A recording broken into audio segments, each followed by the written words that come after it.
विदुर जी मैत्री से पूछ रहे हैं, मैंने 2 वराह के भगवान 2 वराह रूप में आके लीला की है।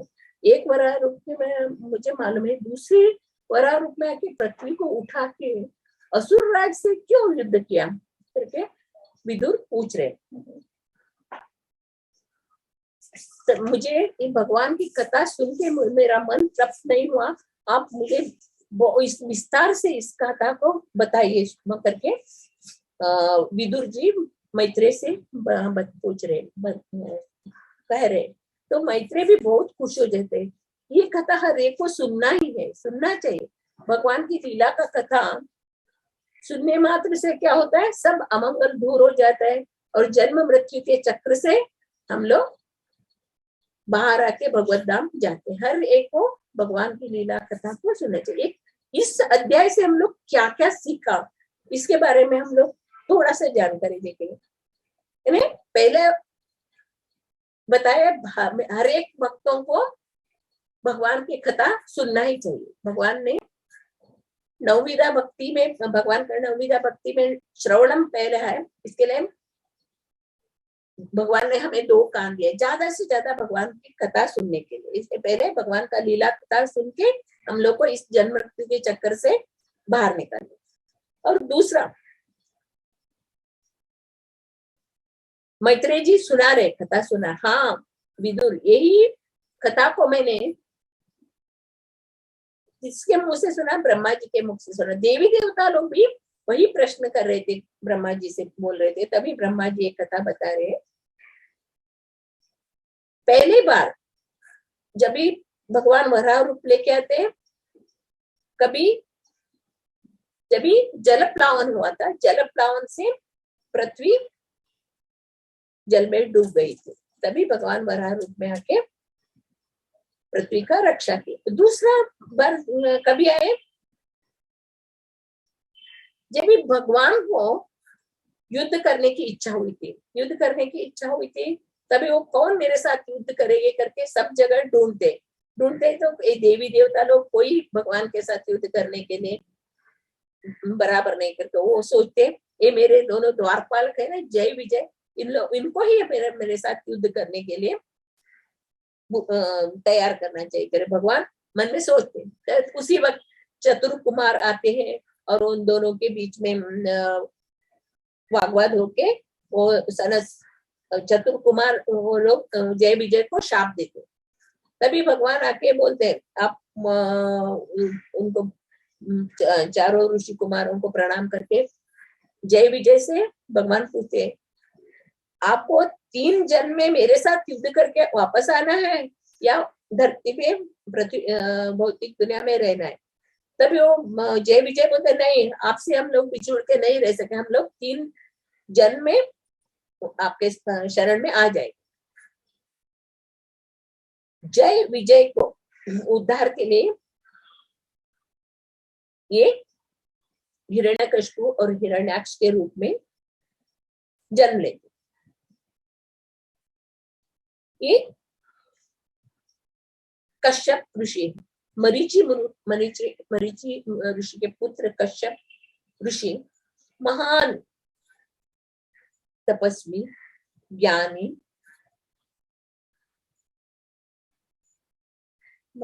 थे। वो उनको दक्ष प्रजापति की 13 कन्या उनके साथ शादी हुआ था।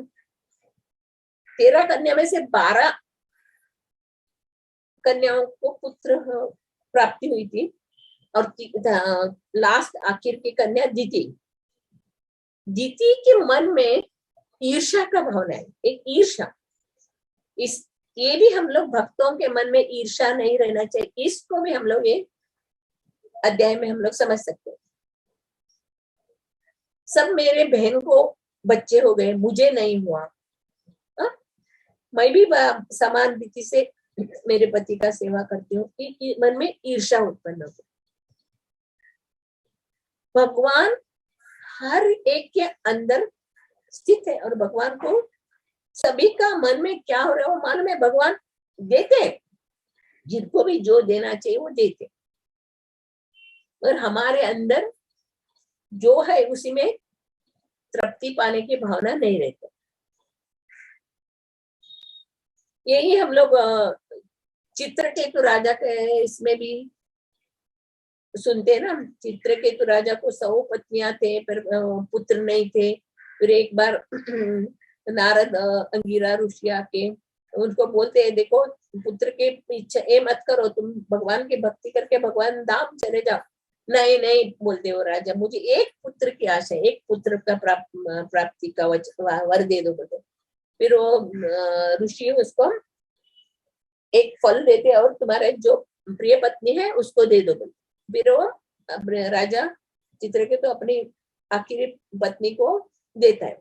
फिर उसके बाद उसको एक पुत्र जन्म होता है, पुत्र का प्राप्ति होता है, उसका नाम हर्ष शोक रखा है।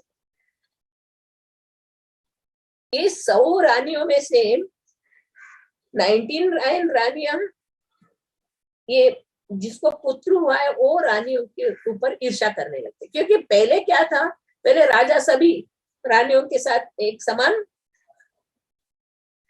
बर्ताव करते थे, मगर अभी पुत्र का जन्म होने के बाद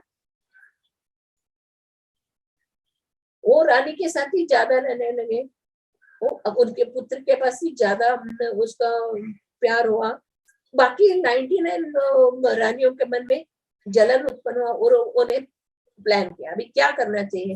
राजा हमसे भी दूर हो गए, हमसे विमुख हो गए, अभी सिर्फ वही रानी के साथ रहते। तो वो लोगों ने 99 रानियां मिलके क्या करते, प्लान करते और पुत्र को विष पिला देते। फिर वो पुत्र मर जाता। तो राजा बहुत दुखी हो जाते हैं, बहुत पीड़ा होता है उनको, बहुत दुख से, बहुत वेदना से वो लोग, राजा बहुत तड़पता है, मेरा पुत्र गुजर गया था। तो उसी वक्त नारद जी भी आते हैं, अंगिरा आते हैं और बोलते हैं, मैंने बोला था ना तुम्हें, ये हर्ष का भी कारण होएगा, शोक का भी कारण होएगा। मैं बोलने पर भी आप नहीं सुना। फिर वो राजा बोलता, मुझे 1 मिनट के लिए उस पुत्र को जगाओ, मुझे वो उस पुत्र से बात करना, 1 मिनट के लिए उसको जगाए। तो अंगिरा ऋषि उसके बच्चे के ऊपर पानी छिड़काते, वो पुत्र जाग जाता है। और ये राजा बोलता है, हाँ पुत्र करके बोलता है। वो बच्चा बोलता है, आप कौन से जन्म का पिता हो मेरा अलग अलग अनेक जन्म हो चुका है, अनेक जन्मों में अलग अलग पिता है, आप कौन से जन्म के पिता हो। ऐसे बात करते ही चित्रकेतु राजा को एकदम ज्ञान आ जाता है। वो तुरंत नारद मुनि और अंगिरा ऋषि से आशीर्वाद लेके भगवान का ध्यान करने जाते हैं। इस हम लोग ईर्ष्या का अलग अलग हम लोग स्टोरी भागवतम में देखते। ईर्ष्या से कितना कष्ट भोगना पड़ता है। एक दीति के मन में ये भाव उत्पन्न हुआ, उसने अपने मन में इसको छुपा नहीं पाई। भगवत गीता में भगवान बता रहे, काम एष क्रोध एष रजो गुण समुद्भा महाशनो महापाप विद्येने वैरे।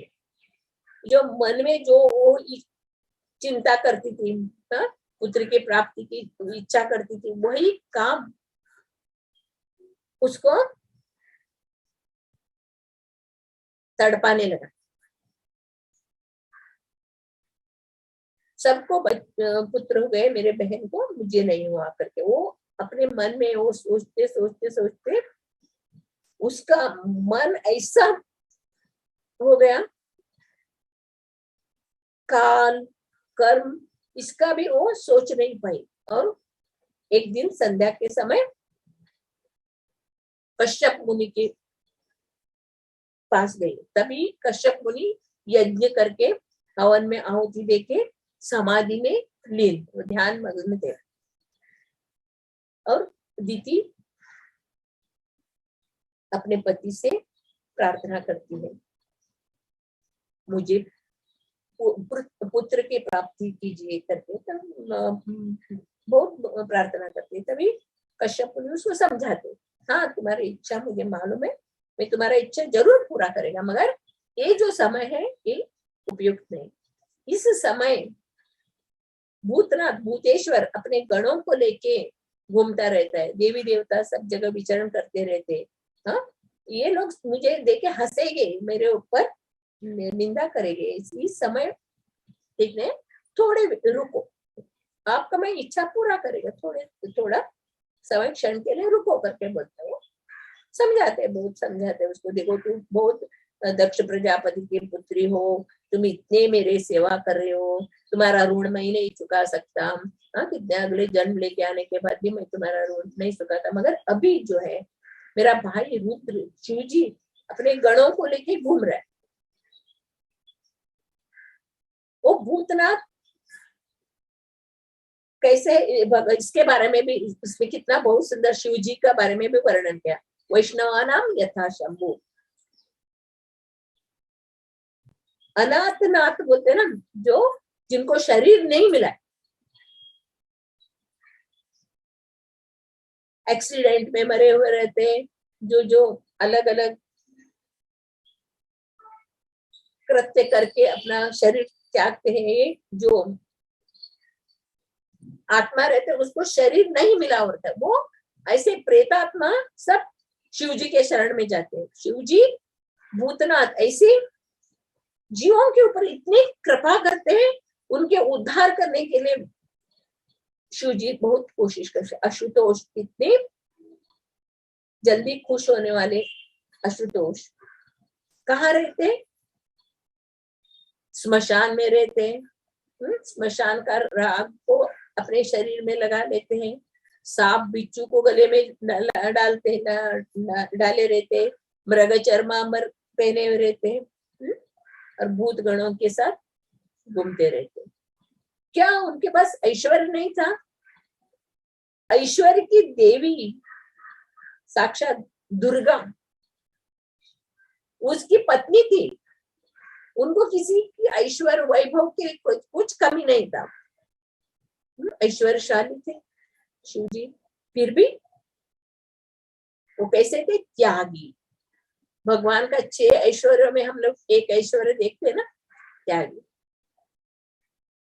इसके लिए शिव जी को महान वैष्णव बोलते, तो उसको हमेशा भगवान का ध्यान में लगे रहते, भगवान का सेवा में लगे रहते, अपने जो भक्तों को जो वर चाहिए वो देते, तुरंत उनको देते, वो सोच विचार नहीं करते, ये अपने भक्तों को ये वर दिया तो उनका भलाई होएगा, क्या होएगा वो सोचते नहीं, तुरंत। रावण ने अपना सर काट के भगवान का शिव जी को अर्पण किया तो उसमें खुश हो गए और अपना आत्मलिंग को ही दिया। भस्मासुर को भी वर दिया, नरकासुर, ऐसे जो असुर वैभव इंद्रिय तृप्ति में आगे बढ़ना चाहते हैं और अपने आप को महान बताना चाहते हैं, वैसे लोग वो शिव जी के शरण में आते हैं और शिव जी उनका इच्छा पूरा करते हैं। शिव जी फिर बाद में वर तो देते हैं, फिर वह वर को निपटने के लिए भगवान विष्णु के पास जाते हैं। भगवान विष्णु ही गणपति बन के रावण को आत्मलिंग से रक्षा की, भस्मासुर बन के भस्मासुर को वर दिया तो मोहिनी बन के नृत्य करके उनको भस्मासुर को मार डाला, और नरकासुर 16,000 राजकुमारियों को जेल में बंद करके रहता, भगवान ने उनका उद्धार किया। ये सब हम लोग भागवतम में सुनते हैं। भगवान शिव जी इतने कृपालु दयालु। शिव जी का भी वर्णन इस अध्याय में, इस शिव जी का वर्णन ऐसा सुंदर बताया जैसे चैतन्य महाप्रभु हम लोगों को यही शिक्षा दी, तृणादपि सुमीचेन तरोरपि सहिष्णुनाम अमान्येन मानदेन कीर्तनीय सदा हरि। हम लोग को घास के तिनके से भी मुलायम होना चाहिए। सहिष्णु वृक्ष अपने फलों से झुका हुआ रहता है, इतना फल, वृक्ष तो फल खाता नहीं, वो दूसरों के जीवन, ये वृक्षों का जीवन, नदी का जीवन क्या है, दूसरों के लिए दूसरों की उपकार के लिए, ऐसा हमारा जीवन भी दूसरों की भलाई के लिए, दूसरों का उद्धार करने के लिए होना चाहिए।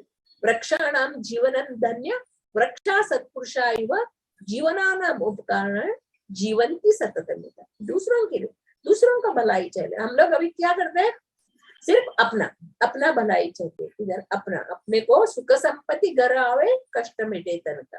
पर इधर भगवान बता रहे, हम लोग को शिक्षा दे रहे, भारत भूमि में जन्म जो भी लिया है, पहले अपना जीवन सार्थक करो और करो परोपकार।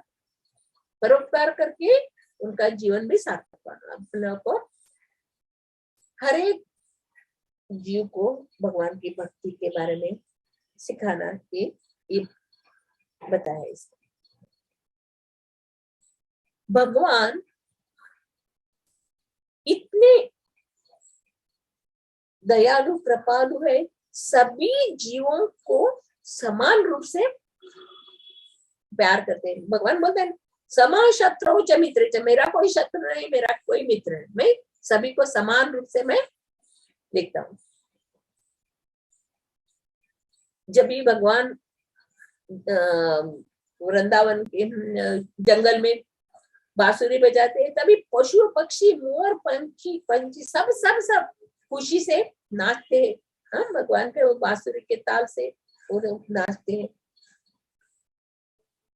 मयूर भी खुशी से अपना पंख भगवान के चरण में अर्पित करते हैं। सब हम लोग दशम स्कंद में देखेंगे। इधर दीदी को बहुत सुना, कश्यप मुनि ने उनको समझाया, देखो इस समय अच्छा नहीं है, इस समय में गर्भधान होएगा तो राक्षस लोग, दुष्ट लोग गर्भ में प्रवेश करेंगे, ये इस समय अच्छा नहीं। इस समय काल के बारे में भी हमको इस चैप्टर में हम लोग समझते हैं। हर एक को समय का सदुपयोग करना चाहिए। समय से हमने को, अपने भक्त का ही जीवन में यही रहता है, समय के साथ वो अपना जीवन बिताते। अपना काम जो भी है उसी समय में करना चाहिए। अपना जो काम है पेंडिंग नहीं रखते, उस समय में पूजा पाठ ध्यान जब तक को समय से ही करना चाहिए। इधर वो भी हम लोग को सीखने को मिल रहा है। असमय में हम लोग जो भी कार्य करते हैं उसका फल क्या होता है।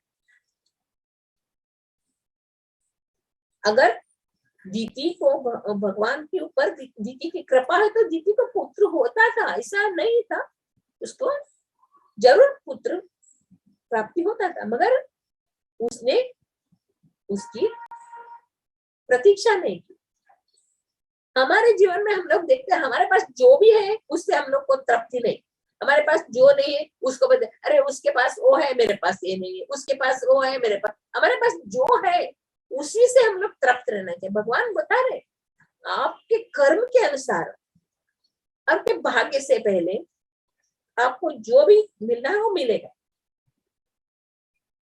समय से पहले और भाग्य से ज्यादा आपको कुछ आपको मिलेगा, सब आपको जो भी मिलना है मिला, मगर हम लोग को उसमें तृप्ति नहीं। भगवत गीता में भगवान ये भी सब लोग को अशांत से कुता सुख, जो अशांत रहते हैं उनको इस जन्म में सुख नहीं और अगले जन्म में सुख जो है उसी में हम लोग को शांति प्राप्त करना चाहिए, सुख प्राप्त करना। और ये भी हम लोग को सीखने को मिलता है भक्तों के साथ हम लोग कैसे व्यवहार करना चाहिए। अगर हम लोग को अपने को स्ट्रांग बनाना चाहिए, बड़ा हम लोग को अपने आप को बहुत बड़ा बनाने के लिए नहीं जाना चाहिए। हम लोग को अपने में जो अपना ड्यूटी है उसमें हम लोग परफेक्ट करना चाहिए। जो भी भगवान में अपने तन मन को समर्पित करके भगवान की सेवा में हम लोग को दृढ़ निश्चित होना चाहिए। भगवान की चरण में हमारा मन दृढ़ हो जाएगा तो हम लोग को इस भौतिक कामना नहीं आएगी। भगवान के भक्त लोग ही भगवान की कथा सुनने को इच्छुक रहते हैं। अभक्त लोगों के पास कथा सुनने के लिए जाए तो वो लोगों को फुर्सत ही नहीं रहता है, उसमें रुचि नहीं रहता है, उसका उसका लाभ का मालूम नहीं। मगर भक्त लोग को ही मालूम है भगवान का जन्म कर्म च मे दिव्यम एवं यो वेत्ति तत्वता त्यक्त्वा देहं पुनर्जन्म नैति मामेति सो अर्जुन। भगवान का लीला कथा का श्रवण जरूरी है।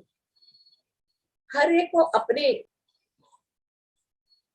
योग्यता के अनुसार सेवा करना चाहिए। हम लोग को अपने आप सुपर बनने का नहीं कोशिश करना चाहिए। अब हम लोग जो है उसी में हम लोग को दृढ़ता से हमारा सेवा करना चाहिए। जैसे हम लोग रामायण में जब भी लंका के लिए सेतु बांधने के लिए हनुमान, जाम्बवान और स्क्विरल सब लोग सेतु बांधने के लिए मदद करते हैं। वो हनुमान जब भी पत्थर उठा के जा रहे थे, वो बीच में वो स्क्विरल आता है तो उसको हटाते भगाते, चलो इधर बीच में क्यों डिस्टर्ब कर रहे हो, चलो बाजू हटो। तभी प्रभु राम ने वो स्क्विरल को भी अपने गोदी में उठा लेके उसके पीठ के ऊपर सहलाते हैं और हनुमान को बोलते हैं, हनुमान तुम्हारे पास कितना शक्ति है उसके अनुसार तुम कार्य करते हो, और इस स्क्विरल की उसके कितना हैसियत उस वैसे कार्य करते हैं। दोनों में कुछ अंतर नहीं है, दोनों सेम है, सेवा भाव दोनों में। इसी तरह हम लोग को ये ध्यान में रहना, मन को भगवान की सेवा में लगाना चाहिए। दृढ़ता से हम लोग भगवान के चरण में अपना मन लगा के सेवा करते, भगवान जरूर जरूर हमारे अंदर बैठ के हमें आगे बढ़ने का शक्ति देंगे, आगे ज्ञान ये बताते हैं ना 15 अध्याय, वही आपके अंदर मत्त स्मृति ज्ञान अपोहनम च, वही आपके अंदर बैठ के स्मृति ज्ञान देना। हर एक के अंदर एक एक गुण रहता है, हम लोग किसी को भी कम नहीं सोचना चाहिए। भगवान का शक्ति हर एक के अंदर, किसी के अंदर भगवान का शक्ति नहीं, ऐसा नहीं, किसी को हम लोग तुच्छ नहीं बना कर सकते, क्योंकि हर एक जीव भगवान का अंश है और उसके अंदर कुछ ना कुछ गुण रहता है। एक बहुत सुंदर से गाते हैं, वो एक बहुत सुंदर से मृदंग बजाएंगे, करताल बजाएंगे, डांस करेंगे, ऐसे हर एक के अंदर भगवान का भोग अच्छा से बनाएंगे, भगवान का अलंकार करेंगे, भगवान का कपड़े सिलाएंगे, हार बनाएंगे। ये जो गुण है हर एक के अंदर है, अगर हम लोगों को गुण को बाहर निकाल के भगवान की सेवा में लगाना चाहिए। प्रभुपाद जी की हम लोग इसमें देखते हैं ना, प्रभुपाद जी किस तरह पाश्चात्य देश में जाके जो म्लेच्छ थे उनको उद्धार किया, उनके अंदर जो निष्ठा भाव थे, गुरु महाराज को प्रसन्न करने के अंदर उनके अंदर जो निष्ठा भाव थे, वो लोगों ने दिन रात ऐसे मेहनत करके बुक का विक्रय करते थे, बुक सेल करते थे, ऐसा वो लोग दिन देते थे, रात नहीं रखते थे। हाँ, अगर हम लोग बुक सेल करता प्रभुपाद खुश हो जाएगा, प्रभुपाद की खुशी। प्रभुपाद जी उनको ये सेवा को देखे वो इतना खुश आ गया था और उनको आशीर्वाद देते, देखो आप लोग इतना मेहनत कर रहे, मेरे गुरु महाराज आपके ऊपर इतना कृपा करेंगे, मेरे ऊपर भी नहीं करेंगे, इतना आपके ऊपर कृपा करेंगे, आपके ऊपर आशीर्वाद नहीं करके, तो वो लोग और भी खुश हो जाते। भगवान की सेवा में हमारा मन ऐसे लगाना चाहिए, भगवान की सेवा में। ये भी हम लोग इसमें सीखते हैं। फिर जब ये पश्चाताप हो जाता है, दीदी को पश्चाताप हो जाता है तो बहुत दुखी हो जाती है, अरे मेरे हाथ से गलत काम हो गया, अभी क्या करें। अभी पति का भी मैंने नियम को भंग कर दिया, वो भी अभी गुस्सा हुए होंगे, शिव जी वो भी हमें देख के हमारा गर्व को नष्ट करेंगे। ये ऐसे उनके मन में अलग अलग विचार आ जाता है और वापस वो पति के पास जाते हैं, पति उसको बोलते तुम असमय में सब ये अपनी इच्छा पूर्ति के लिए लालायित होगी। अब इसके लिए आपका गर्भ पूरा पाप से भरा। आपके गर्भ में 2 ऐसे राक्षस पुत्र जन्म लेंगे, पूरा पूरा उत्पात मचाएंगे, सभी को तंग करेंगे, त्रस्त करेंगे, देवता सभी लोगों को तंग करेंगे। ऐसे दुष्ट आत्मा तुम्हारे गर्भ में अभी प्रवेश हुआ। क्यों? क्योंकि तुमने समय का ही नहीं देखा, देवी देवताओं का इच्छा नहीं देखी, शिव जी और सभी का दिक्पालों का भी आपने उनका भी आदर नहीं किया। इतने मैंने बोलने पर भी आपने किसी का सुना नहीं, आदर नहीं किया। इसके लिए आपके घर में 2 दुष्ट राक्षस जन्मे। फिर वो बहुत दुखी हो जाती है और कांपती है, रोती है, उसको पश्चाताप हो जाता है। सभी से माफी मांगते हैं, शिव जी से वे माफी मांगते हैं। शिव जी को बोलते मैं बचपन से कितना आपका भक्ति करती थी, मैं आपकी पूजा करती थी, आपकी सेवा करती थी, मुझे क्षमा करो। भगवान से भी प्रार्थना करती है, मुझे क्षमा करो। जब भी वो उसको अपना गलती का एहसास हुआ और भगवान से क्षमा मांगने लगी, तो भगवान को भी उनके ऊपर कृपा हो गया। तभी भगवान ने क्या किया, उसको पौत्र पुत्र राक्षस बन गए। जो पौत्र को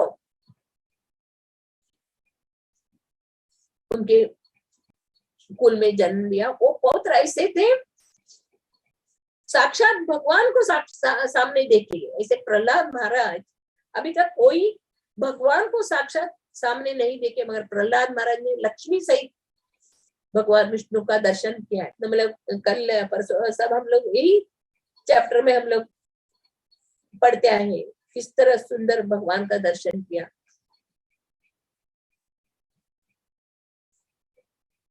राक्षस कुल में जन्म लेके अपने पिता से इतना तंग कष्ट भोगने पर भी प्रहलाद महाराज ने अपना भक्ति को छोड़ा। प्रहलाद महाराज की उद्धार के लिए भगवान को अवतार लेना ही पड़ा। खंबे में भगवान नहीं थे, मगर मेरा भक्त ने बोला है, भक्त का वचन है। हिरण्यकशिपु पूछते ना, कहाँ है तुम्हारा भगवान? तभी प्रहलाद हर जगह मेरा भगवान है। तो पूछते ये खंबे में है भगवान? हाँ खंबे में।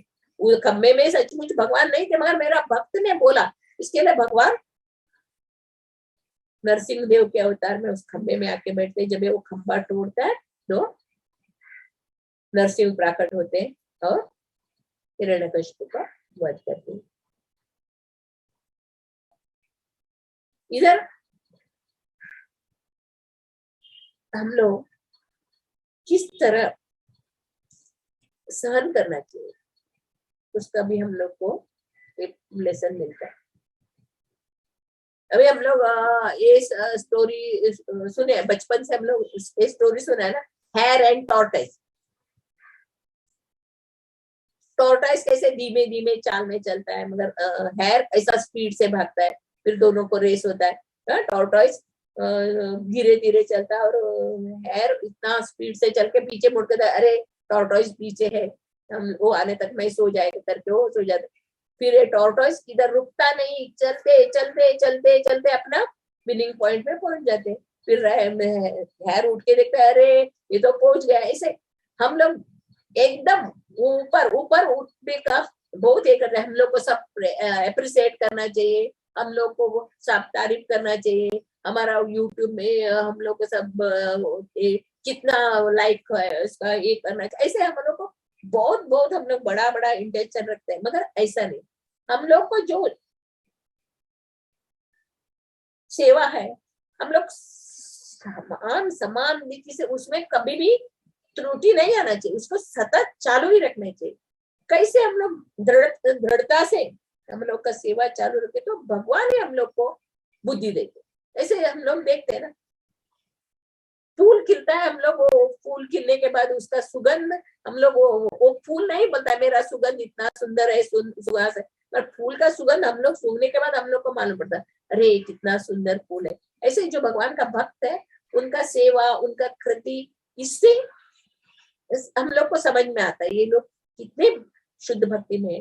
और हमेशा भक्तों को, हर एक भक्तों के साथ प्यार से रहना चाहिए। उपदेश अमृत में है ना, दान देने का और गुप्त जो रहता है वो बोलने का, वो सब हम लोग को सुनना चाहिए। और एक दूसरों को, हम भक्तों को हमेशा उनको सांत्वना प्रदान करना चाहिए और उनको भक्ति में आगे बढ़ने के लिए उनको कोऑपरेशन करना चाहिए।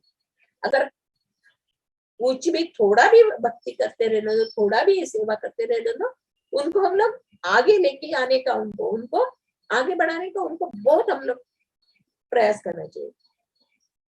हम लोग बहुत बड़े हैं और ये लोग कुछ नहीं करते, ऐसा नहीं। सभी भगवान का सेवा सभी लोगों को अधिकार है। भगवान बोलते हैं ना, मेरे भक्ति 5 बरस के बच्चे से रह के बूढ़े भी कोई इसमें कुछ अंतर नहीं कर सकते। भगवान का सेवा कोई भी कर सकते अपने अपने हैसियत से, मगर कलयुग में बहुत कठिन है। जो भी पूर्व जन्म का उनका भाग्य उदय हो गया, पाप नष्ट हो गया, वही भगवान का सेवा कर सकते हैं। हम लोग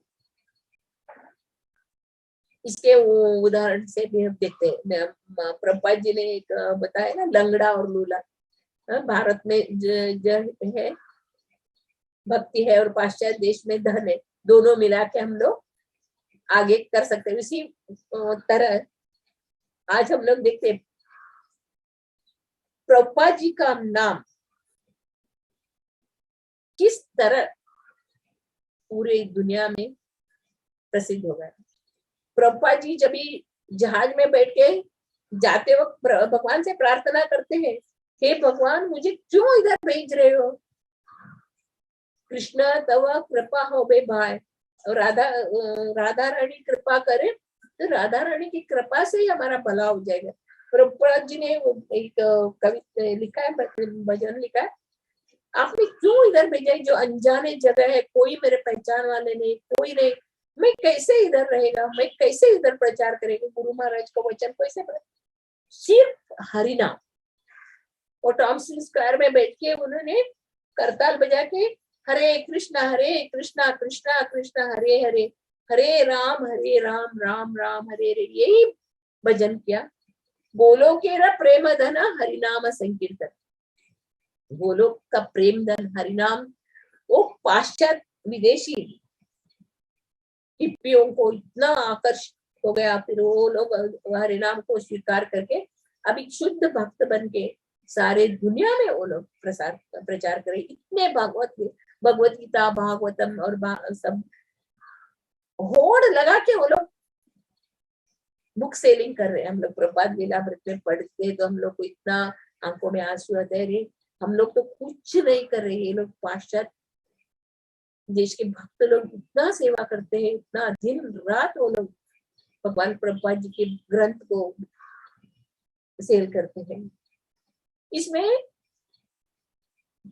इस श्लोक में भगवान बता रहे, मैत्रेय जी बता रहे, भगवान ऐसे हम लोग को देखते हैं, कौरव पक्ष वालों के विरुद्ध लड़ाई चल रहा था, पांडव पक्ष में भगवान थे और कौरव विरोधी थे।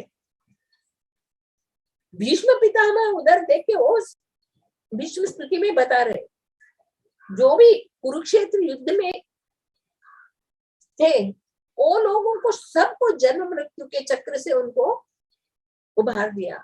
अगर वो लोग घर में बैठे रहते, घर में मरे हुए, तो वापस जन्म मृत्यु के चक्र में फंस जाता। मगर सब लोग युद्ध क्षेत्र में, कुरुक्षेत्र में इकट्ठे होके सभी लोग भगवान का मुख देखते देखते देखते युद्ध करके वो लोग सब भगवत धाम चले गए। रावण, कुंभकर्ण, कंस, हिरण्यकशिपु, दंतवक्र, ये लोगों को भी हम लोग देखते हैं, वो लोग भगवान के द्वेषी थे। शिशुपाल तो गालियां देते था, फिर भी भगवान उसका उद्धार किया, भगवत धाम। हम लोग ये लोग दुष्ट लोग हैं, नरक में जाएंगे, ऐसे नहीं। भगवान सभी के ऊपर समान दृष्टि से, सभी भगवान के बच्चे हैं। इस श्लोक, इस चैप्टर में हम लोग को सिखा रहे हैं, हर एक को समान रूप से भगवान की भक्ति करने का अधिकार है, भगवान का सेवा करना है। भगवान सभी को इच्छा को जानते, हर एक के अंदर में बैठे हुए हृदय, हर एक के हृदय में बैठे हुए भगवान बताते, मैं हर एक के अंदर मही स्मृति ज्ञान मही बुद्धि देना। विष फुला के मारने के लिए आई थी पूतना, उसको भी क्या किया, उसका विष का पान भी किया और उसको माँ का दर्जा से उसको मुक्ति दे दिया, माँ का दर्जा दे दिया। इतनी कृपालु, इतनी दयालु भगवान है। मैत्रेय मुनि विदुर जी से इसका इतना सुंदर वर्णन किया और एक चैप्टर बहुत सुंदर है। शिव जी के बारे में भी, शिव जी किस तरह वैष्णवानाम यथाशक्ति, किस तरह भगवान का स्तुति करते, भगवान को अगर कोई भी वस्तु, सुंदर सुंदर वस्तु है तो वो भगवान कृष्ण को ही अर्पित करते थे।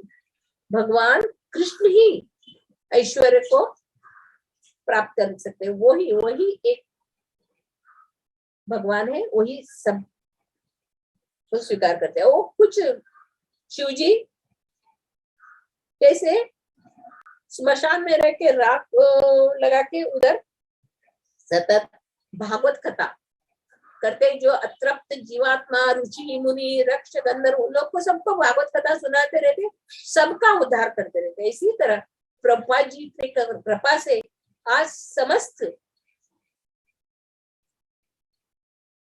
जीव का उद्धार हो रहा है। प्रभुपाद जी ऐसे ग्रंथ लिखे, सभी पतित आत्माओं का उद्धार किया है। और इस चैप्टर में बहुत सुंदर से प्रभुपाद जी का तात्पर्य है, एक श्लोका में इतना सुंदर बताया है, उसका वर्णन करने के लिए हम लोग को योग्यता नहीं है। बहुत सुंदर से इस अध्याय का लास्ट में वही बता रहे, जो भी भगवान के विरुद्ध, भगवान के इधर बता, लौकिक हिंसा और अहिंसा का भगवान के क्रियाकलाप से कोई संबंध नहीं है। उनके द्वारा मारे जाने वाले असुर वही फल को प्राप्त करता है जो अनेकानेक जन्मों से कठोर तपश्चर्या और आत्मनिग्रह करने पर मोक्ष प्राप्त करने वाला पाता है। अपना पौत्र का इतना गुण गान, प्रहलाद महाराज का इतना उनका प्रशंसा सुन के दीति हर्षित हो जाती है और ये भी पूछती, मेरे पुत्रों को कौन वध करेगा, ब्राह्मण लोगों के हाथ में वध होएगा क्या पूछती है। तभी कश्यप मुनि बोलते हैं, नहीं नहीं, खुद भगवान आके उसका वध करेंगे। ये दीति दक्ष प्रजापति के पुत्री और कश्यप की बीवी थी, उसको मालूम है भगवान के हाथ से मरने से उनका मोक्ष का प्राप्त निश्चित है करते। इसके लिए वो अपने पुत्र राक्षस होने पर भी उनका वध भगवान के द्वारा हुआ है और पौत्र का पूरा ख्याति सब जगह फैला हुआ है, सुन के वो हर्षित हो जाती है। ब्रशम शब्द बहुत सार्थक है, वो बताया दीति पौत्र का गुणगान सुन के हर्षित हो जाती है, क्योंकि वो सूचित करता है कि उसके आशीष से बहुत अधिक प्रसन्नता हुई। इस प्रकार श्रीमद् भागवतम के तृतीय स्कंद के अंतर्गत सायंकाल दीति का गर्भधारण शीर्षक नामक 14वें अध्याय का भक्ति वेदांत तात्पर्य पूर्ण है। हरे कृष्ण कृष्ण कृष्ण हरे हरे, हरे राम राम राम हरे हरे, हरे कृष्ण।